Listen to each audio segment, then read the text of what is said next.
قرآن اور حدیث کی روشنی میں جہنم سے بچنے کے کچھ طریقے اس پرکار ہیں۔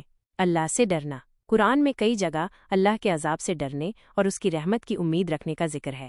اللہ سے ڈرنے کا مطلب ہے کہ ہم اس کے حکموں کا پالن کریں اور اس کی نافرمانی سے بچیں۔ توبہ اور استغفار۔ اگر ہم سے کوئی گناہ ہو جائے تو ہمیں ترنت اللہ سے توبہ کرنی چاہیے اور اس سے معافی مانگنی چاہیے۔ قرآن میں اللہ نے توبہ کرنے والوں کو معاف کرنے کا وعدہ کیا ہے۔ اچھے کرم کرنا۔ اچھے کرم ہمیں اللہ کے قریب لے جاتے ہیں اور جہنم سے بچاتے ہیں۔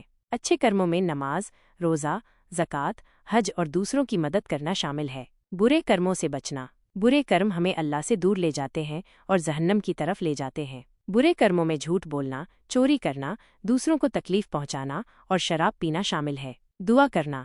ہمیں اللہ سے جہنم سے بچنے کی دعا کرنی چاہیے۔ پیغمبر محمد صلی اللہ علیہ وسلم نے ہمیں کئی دعائیں سکھائی ہیں جو ہم جہنم سے بچنے کے لیے پڑھ سکتے ہیں۔ قرآن اور حدیث کا ادھین۔ قرآن اور حدیث ہمیں اللہ کے حکموں اور اس کی نافرمانی کے بارے میں بتاتے ہیں۔ قرآن اور حدیث کا ادھین کرنے سے ہمیں یہ جاننے میں مدد ملتی ہے کہ ہم جہنم سے کیسے بچ سکتے ہیں۔